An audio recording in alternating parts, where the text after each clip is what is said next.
KB Channel. Lagi satu, kalau kita tanya pada Syukri ni, macam mana dia kata orang Melayu ni mesra PN? Macam saya sebut tadi lah, ketua Dewan Ulama dia sendiri pun iaitu Ahmad Yahya terang-terang mengatakan parti Islam tidak terlibat dengan gerakan memboikot KK Mat. Kita tak tahulah berapa banyak KK Mat ni dah belanja untuk PAS, program bermotor dengan Sanusi dan sebagainya. Berhubung dengan kenyataan yang dikeluarkan oleh Ketua Pemuda PAS Selangor, siapa nama dia? Yang mengatakan bahawa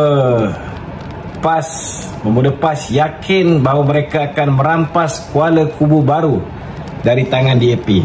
Ini satu, saya nak kata lawak ke apa benda, tuan-tuan.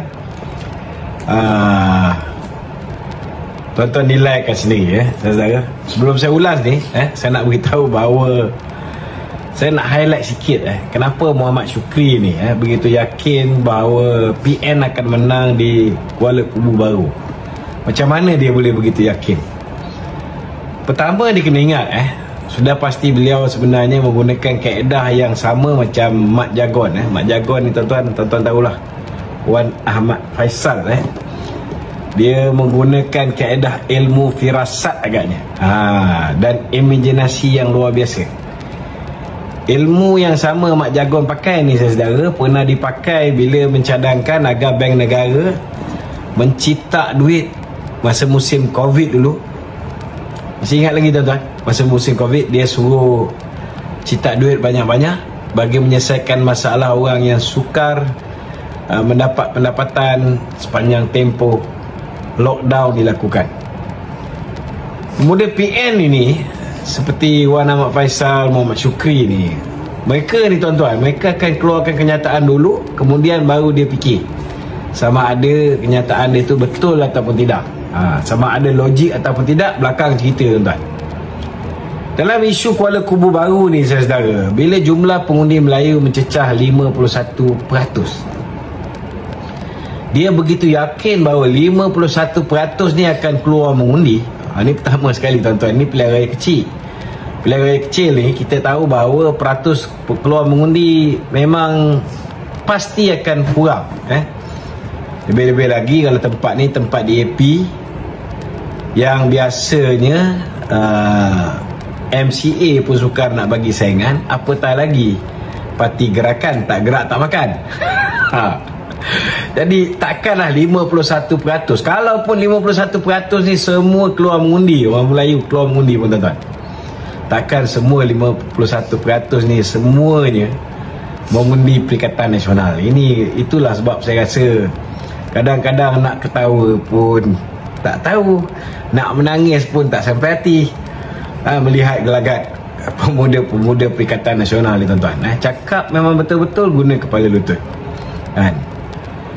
dan dalam 51% tu takkanlah langsung, tuan-tuan, tak ada langsung penyokong daripada PKR. Ini negeri PKR lead, negeri ni PKR lead. Dalam tu ada UMNO juga. Berapa ramai dulu yang mengundi BN ketika pilihan raya umum ke-15. Dalam tu juga ada daripada PAN, daripada DAP. Jangan lupa, tuan-tuan. Jadi selain tu, yang paling mencuit hati lah bagi saya bila Muhammad Syukri berkata pengundi Melayu di Kuala Kubu Baru amat mesra dengan PN. Pengundi muda berpihak pada mereka. Saya lihat apa yang diperkatakan oleh Syukri ni, langsung tak ada justifikasi yang kuat dan hanya berpandukan firasat dan imajinasi beliau. Tak tahulah kalau beliau berpandangan begitu kerana kehebatan Dewan Ulama PAS yang mengatakan bahawa kami tidak akan memboikot KK Mat, dan disebabkan itu orang Melayu memberikan sokongan yang padu pada mereka. Itu saya tak tahulah, ada kemungkinan besar lah, kan. Saya nak beritahu dengan Syukri, kan, dia kena ingat bahawa mendiang YB Lee Ki Hiong, bekas adun di Kuala Kubu Baru ni, dia merupakan seorang wakil rakyat yang menang 3 penggal berturut-turut di kawasan tersebut. Dari segi kalau menang 3 penggal berturut-turut ni saudara, biasanya dia ada track record yang cemerlang lah kat sana. Dan dia menang ni hat-trick 2000 PRU 13 dia menang dengan majoriti 1702, kalahkan MCA. PRU 14 dia menang 7134 undi, kalahkan MCA juga. PRN yang baru ni peratus keluar mengundi tak berapa tinggi, tapi dia masih menang 4119 undi, kalahkan calon daripada gerakan.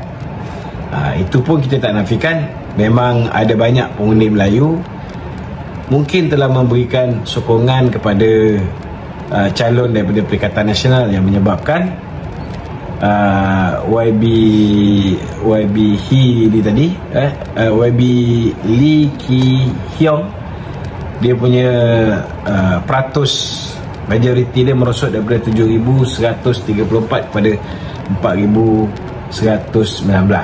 Kita tak nafikan memang ada sedikit peningkatan undi Melayu kepada mereka.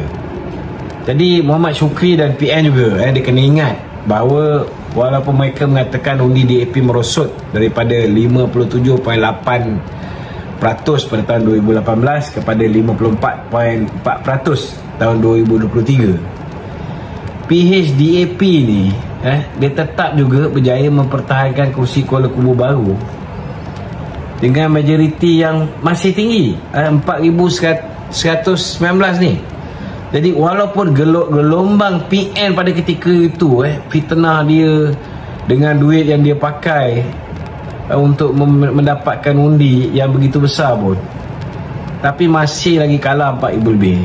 Jadi mana datang logiknya dia boleh begitu yakin yang mereka PN akan dapat ambil alih Kuala Kubu baru. Lagi satu, kalau kita tanya pada Syukri ni, macam mana dia kata orang Melayu ni mesra PN? Macam saya sebut tadi lah, ketua Dewan Ulama dia sendiri pun iaitu Ahmad Yahya terang-terang mengatakan parti Islam tidak terlibat dengan gerakan memboikot KK Mat. Kita tak tahulah berapa banyak KK Mat ni dah belanja untuk PAS, program bermotor dengan Sanusi dan sebagainya.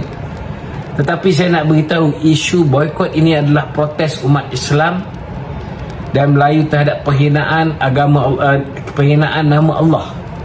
Dan dalam hal ni PAS tak nak langsung keluar kenyataan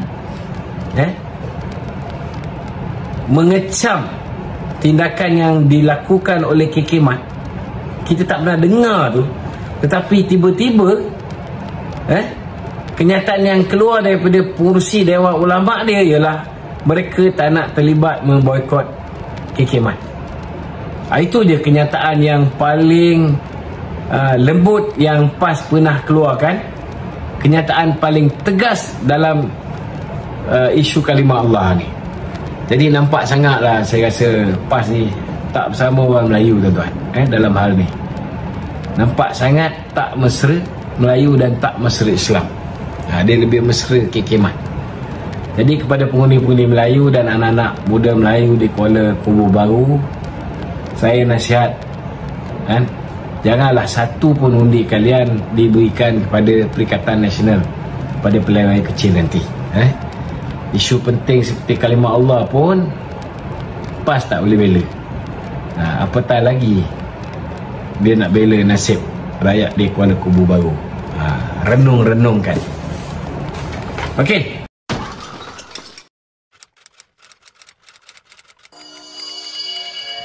AB Channel.